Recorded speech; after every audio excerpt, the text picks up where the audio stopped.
साल 2019 लोकसभा चुनाव से पहले फरवरी महीने के 15 तारीख को मोदी सरकार ने एक योजना की शुरुआत की। नाम था प्रधानमंत्री श्रम योगी मानधन योजना। योजना की शुरुआत तो वैसे फरवरी में ही हो गई थी, लेकिन 5 मार्च को गुजरात में इसको लेकर एक भव्य कार्यक्रम हुआ। यहाँ प्रधानमंत्री नरेंद्र मोदी ने फिर से इस योजना की शुरुआत की। यह सब चुनाव से कुछ रोज पहले ही हो रहा था। क्या है ये योजना, खुद पीएम मोदी से सुन लीजिए। ऐसे श्रमिक जिनकी उम्र 18 साल से 40 वर्ष तक है और जिनकी कमाई, मासिक कमाई 15,000 रुपये या इससे कम है, तो वे इस योजना में जुड़ सकते हैं। इस योजना के तहत 18 से 40 साल तक के श्रमिक जो असंगठित क्षेत्रों में काम करते हैं, उम्र के हिसाब से पैसा जमा करेंगे। यह राशि 55 रुपए से लेकर 200 रुपए तक हो सकती है। सरकार भी उतनी ही राशि जमा करेगी। जब ये श्रमिक 60 साल के हो जाएंगे तो इन्हें 3,000 रुपए का पेंशन मिलेगा। हालांकि इस योजना का पहला लाभ यानी पेंशन साल 2038-39 में मिलेगा। गुजरात में हुए इस उद्घाटन कार्यक्रम को 2 करोड़ से ज्यादा श्रमिकों को दिखाया गया। खुद पीएम मोदी ने ट्वीट कर जानकारी दी थी कि यह देश के लगभग 42 करोड़ श्रमिकों, कामगारों की सेवा में समर्पित है। इसके लिए जो विज्ञापन भारत सरकार ने जारी किया, उसमें भी बताया गया कि असंगठित क्षेत्र के 42 करोड़ कामगारों को पेंशन मिलेगी। पर कैसे? प्रधानमंत्री श्रम योगी मानधन योजना से असंगठित क्षेत्र के 42 करोड़ कामगारों को मिलेगी पेंशन। अब इस योजना की हकीकत जान लीजिए। 5 साल बाद योजना के लाभ के लिए लगभग 50 लाख लोगों ने ही पंजीकरण कराया है और इसमें से 27,72,780 लोगों ने मार्च 2019 में यानी 1 महीने में अपना पंजीकरण कराया था। सनद रहे यह चुनाव से पहले का महीना था। इसके बाद इस योजना के लाभ के लिए पंजीकरण कराने वालों की संख्या में लगातार गिरावट दर्ज हुई। अगले वित्त वर्ष 2019-20 में यह आंकड़ा 16,14,328, 2020-21 में 1,36,792, 2021-22 में 1,28,369 और 2022-23 में यह 2,72,494 तक ही पहुंच गया। साल 2023-24 में 27 मार्च तक इसके लिए सिर्फ 65,000 श्रमिकों ने ही पंजीकरण कराया है। अगर राज्यवार आंकड़े देखें तो सबसे बड़ी आबादी वाले राज्य उत्तर प्रदेश में अब तक कुल 9,02,491 असंगठित क्षेत्र के श्रमिकों ने अपना पंजीकरण कराया है, जिसमें से 4,72,753 ने मार्च 2019 में ही करवाया था। वित्त वर्ष 2019-20 में यह आंकड़ा 3,62,835 था, जो 2020-21 में घटकर 23,964 हो गया। अगले वित्त वर्ष 2021-22 में घटकर 13,168 हो गया। 2022-23 में 19,221 और 2023-24 में घटकर 10,560 तक ही पहुंच पाया। उत्तर प्रदेश में ई श्रम पोर्टल पर 8,33,49,947 असंगठित क्षेत्र के श्रमिकों ने अपना पंजीकरण कराया हुआ है, लेकिन उसकी तुलना में यहाँ बेहद कम लोगों ने इस योजना के लिए पंजीकरण कराया। आप देख पा रहे होंगे कि इस योजना के लाभ के लिए पंजीकरण कराने वालों की संख्या लगातार गिर रही है। ठीक इसी तरह इसके बजट में भी गिरावट दर्ज की गई। न्यूज लॉन्ड्री को आरटीआई के तहत मिली जानकारी के मुताबिक योजना के शुरुआती 2 वित्त वर्षों में 2019-20 और 20-21 में 500 करोड़ रुपए का बजट जारी हुआ, जो 2021-22 में 400 करोड़ हो गया। अगले वित्त वर्ष 2022-23 और 23-24 में घटकर 350 करोड़ हो गया। वहीं वित्त वर्ष 2024-25 के लिए जारी अंतरिम बजट में यह राशि घटकर सिर्फ 177.24 करोड़ रुपए कर दी गई है। ऐसे में सवाल उठता है कि आखिर लोग इस योजना का लाभ क्यों नहीं लेना चाह रहे हैं। इसके लिए हमने कई श्रमिकों और असंगठित क्षेत्र के श्रमिकों के लिए काम करने वाले संगठनों से बात की। सरकार ने इस योजना के विज्ञापन पर 17 करोड़ रुपए खर्च किए हैं, लेकिन ज्यादातर लोगों को इसकी जानकारी नहीं है और जिनको जानकारी है उनको इस योजना पर भरोसा नहीं है। मयूर विहार में ई रिक्शा चलाने वाले संदीप शाह रोजाना के 300 से 400 रुपए कमाते हैं। वो कहते हैं, 1 साल पहले हमारा श्रम कार्ड बना है। यहीं त्रिलोकपुरी में कैंप लगा था। 100 रुपये लेकर उन्होंने कार्ड बनाया। तब कहा था कि हर महीने 2000 रुपये आएंगे, लेकिन अब तक 1 रुपया भी नहीं आया। पेंशन वाली जिस योजना की आप बात कर रहे हैं, इसे तो मैंने सुना ही नहीं। इस योजना का लाभ कौन ले सकता है, इसके लिए 127 कामों का चयन किया गया था, जिसमें आशा वर्कर्स, आंगनबाड़ी कर्मी, मिड डे मील वर्कर्स, बीड़ी मजदूर, साइकिल की मरम्मत करने वाले और बढ़ई भी शामिल है। न्यूज लॉन्ड्री ने mid day meal workers federation के राष्ट्रीय उपाध्यक्ष जय भगवान से बात की। वे मुख्य रूप से हरियाणा में काम करते हैं। यहाँ करीब 30,000 मिड डे मील कर्मी हैं। जय कहते हैं, मेरी जानकारी में हरियाणा के किसी भी मिड डे मील कर्मी ने इसके लिए पंजीकरण नहीं कराया है। एक तो पहले से ही इनका वेतन बेहद कम है, दूसरा हरियाणा में वृद्धा पेंशन 3000 रुपये है, जो हर एक बुजुर्ग को मिलती है, और जो आज रुपये जमा कराएंगे वो रिटायरमेंट के बाद पेंशन पाएंगे। तब तक तो हरियाणा की बुढ़ापा पेंशन ही 3000 से ज्यादा हो जाएगी। ऐसे में कोई क्यों ही पंजीकरण कराए। जब ये योजना आई ही थी, तभी मजदूरों के संगठन सीटू की जनरल सेक्रेटरी AR सिंधु ने इस योजना को फ्रॉड बताया था। उन्होंने डिटेल में इसके बारे में बताया था। कुल मिलाकर देखें तो गाजे बाजे के साथ शुरू हुई मोदी सरकार की इस योजना में लोगों की दिलचस्पी नहीं है। सिर्फ प्रधानमंत्री श्रम योगी मानधन योजना ही नहीं, पेंशन की 2 अन्य योजना, व्यापारियों और स्वरोजगार वाले व्यक्तियों के लिए राष्ट्रीय पेंशन योजना और PM किसान मानधन योजना का भी ठीक यही हाल है। दोनों योजनाओं के नियम बिल्कुल प्रधानमंत्री श्रम योगी मानधन की तरह ही हैं। 2019 का लोकसभा चुनाव खत्म होने के बाद प्रधानमंत्री ने सितंबर 2019 को इन दोनों योजनाओं की शुरुआत झारखंड के रांची से की थी।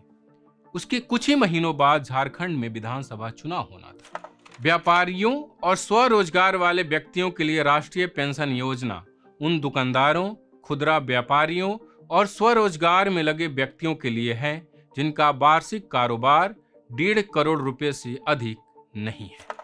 PIB ने प्रेस रिलीज जारी कर बताया था कि ये पेंशन योजना प्रधानमंत्री नरेंद्र मोदी के दूसरे कार्यकाल की सर्वोच्च प्राथमिकताओं में से एक है। ध्यान रहे, सर्वोच्च प्राथमिकताओं में से एक। बताया गया था कि वर्ष 2019-20 तक 25 लाख लाभार्थियों तथा 2023-24 तक 2 करोड़ लाभार्थियों को इस योजना में शामिल करने का लक्ष्य है। इस योजना से देश के लगभग 3 करोड़ व्यापारियों को लाभान्वित होने की उम्मीद है। इस योजना को लेकर केंद्र सरकार की तरफ से विज्ञापन भी जारी किया गया था। अब इस योजना की भी हकीकत जान लीजिए। जहां सरकार का दावा था 3 करोड़ लोगों को लाभ पहुंचाने का, वहीं 5 साल बाद 1 अप्रैल 2024 तक इस योजना के लाभ के लिए सिर्फ 53,948 लोगों ने पंजीकरण कराया है। 3 करोड़ का टारगेट था, अप्लाई किया लगभग 54,000 लोगों ने। इसमें से 37,534 लोगों ने साल 2019-20 में पंजीकरण कराया।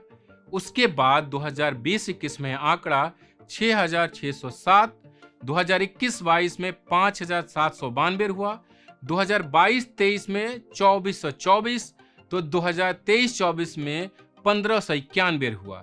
यहां भी आंकड़े लगातार गिर रहे हैं।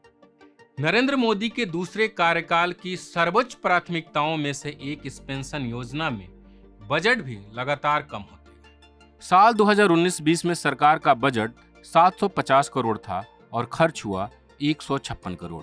उसके बाद 2020-21 में यह बजट घटकर 180 करोड़ हो गया और खर्च हुआ इसमें से सिर्फ 5.9 करोड़। 2021-22 में बजट घटकर 150 करोड़ हुआ और खर्च हुआ सिर्फ 24 लाख। 2022-23 में यह बजट 50 करोड़ हुआ और खर्च हुआ महज 2 लाख रुपए। यह जानकारी फरवरी 2023 में संसद में एक सवाल के जवाब में श्रम एवं रोजगार राज्य मंत्री रामेश्वर तेली ने दिया था। तो आपने देखा कि इस योजना को लेकर भी लोगों में कोई खास झुकाव नहीं है। आंकड़े तो यही कहते हैं।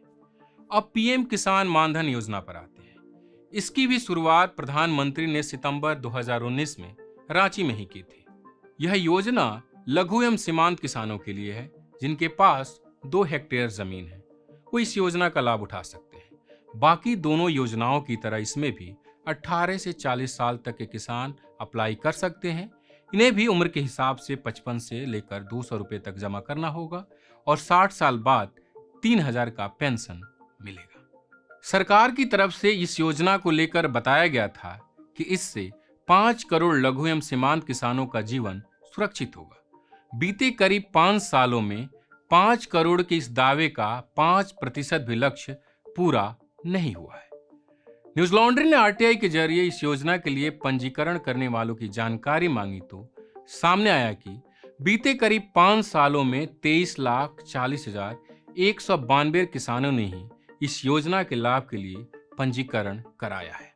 हाल ही में जब देश के अलग अलग हिस्सों के किसान न्यूनतम समर्थन मूल्य यानी एमएसपी पर गारंटी की कानून की मांग को लेकर प्रदर्शन कर रहे थे, तब मीडिया ने इस योजना के बारे में फिर से खबरें प्रकाशित की थी। बाकी दोनों पेंशन योजनाओं की तरह इसमें भी ज्यादातर लोगों ने योजना के शुरुआती पहले साल में ही पंजीकरण कराया है। आंकड़े इसकी गवाही देते हैं। न्यूज लॉन्ड्री के आरटीआई के जवाब में कृषि एवं कल्याण मंत्रालय द्वारा उपलब्ध कराई गई जानकारी के मुताबिक साल 2019-20 में 19,96,983, साल 2020-21 में 1,13,754, साल 2021-22 में 1,49,012 किसानों ने पंजीकरण कराया। वहीं पिछले 2 सालों में इसमें और गिरावट आई। साल 2022-23 में 72,436 और साल 2023-24 में फरवरी 2024 तक सिर्फ 8,007 किसानों ने इस योजना के तहत अपना पंजीकरण कराया है। अगर राज्यवार आंकड़ों की बात करें तो सबसे ज्यादा आबादी वाले राज्य उत्तर प्रदेश में अब तक सिर्फ 2,52,950 किसानों ने इस योजना के लिए पंजीकरण कराया है। इसमें से 2,40,261 किसानों ने साल 2019-20 में अपना पंजीकरण कराया था। वहीं 2020-21 में 6,336, 2021-22 में 2,645, 2022-23 में 3,371 और 2023-24 आते आते हैं आंकड़ा सिर्फ 337 हो गया। बाकी राज्यों के आंकड़े आप खुद ही देख लीजिए। अगर इस योजना के लिए जारी बजट की बात करें तो साल 2019-20 में 1,25 करोड़ रुपया जारी हुआ। उसके बाद 2020-21 में 1,10 करोड़, 2021-22 में यह घटकर 40 करोड़ हो गया, 2022-23 में 12 करोड़ 50 लाख हुआ। उसके बाद 2023-24 में फिर से यह बढ़कर 1 अरब हो गया है। न्यूज लॉन्ड्री ने इस योजना को लेकर नोएडा के एक किसान से बात की। सुनिए वो क्या कहते। योजना सब कागजों में है, अनाउंसमेंट में है, धरातल पे कहाँ है योजना, गांव में कहाँ है योजना। कोई आता है योजना कराने, कोई नहीं आता। ना सरकार ने गांव में ग्राम सभा के लेवल पे कोई प्रचार किया इसका कि भाई हम करा रहे हैं, ना हमारे गांव में कोई आया कराने। इसको लेकर हमने अन्य किसानों से भी बात की। ज्यादातर को इस योजना की जानकारी तक नहीं है। न्यूज लॉन्ड्री ने आरटीआई के जरिए इस योजना के प्रचार प्रसार पर खर्च राशि का ब्यौरा भी मांगा था। हालांकि कृषि एवं कल्याण मंत्रालय ने ये जानकारी उपलब्ध नहीं कराई। ये तीनों योजनाएं केंद्र की मोदी सरकार की प्राथमिकताओं में थी। खुद सरकार का ऐसा दावा है, लेकिन आंकड़ों से साफ पता चलता है कि ये तीनों योजनाएं अपने निर्धारित लक्ष्य से बेहद पीछे है। ऐसी डेटा वाली स्टोरी करने में काफी समय खर्च होता है। हम आरटीआई फाइल करते हैं, कभी जवाब आता है, कभी नहीं आता तो दोबारा आरटीआई फाइल करते हैं। लोकसभा और राज्यसभा में जो सवाल पूछे जाते हैं उसका जवाब पढ़ते हैं, वहां से जानकारी इकट्ठा करते हैं, तब आप तक पहुंचाते हैं। और आप जानते हैं कि न्यूज लॉन्ड्री किसी से विज्ञापन नहीं लेता, ना ही कॉरपोरेट से और ना ही सरकार से। हम आपके सहयोग से काम करते हैं। ये तमाम स्टोरी आपके सहयोग से मुमकिन हो पाती है। तो न्यूज लॉन्ड्री को सपोर्ट करें और गर्व से कहें, मेरे खर्च पर आजाद है खबरें। साथ ही न्यूज लॉन्ड्री का सेना प्रोजेक्ट चल रहा है जो लोकसभा चुनाव को लेकर है। तो newslaundry.com पर जाएं और जो सेना प्रोजेक्ट में आप सहयोग देना चाहें सहयोग दें, ताकि हम तमाम रिपोर्टर्स ग्राउंड से आप तक खबरें पहुंचा सकें। आज सोशल मीडिया से लेकर आपके चलते फिरते जीवन में भी पत्रकारिता के बुरे दौर की चर्चा होती है, क्योंकि जिन लोगों पर सूचना देने की जिम्मेदारी है वो आपके लिए नहीं बल्कि कॉरपोरेट और सरकारों को फायदा पहुंचाने में लग गए हैं। विज्ञापन मॉडल को खारिज कर आप इस बीमारी को दूर कर सकते हैं और अपने नारे को बुलंद कीजिए। मेरे खर्च पर आजाद है खबरें।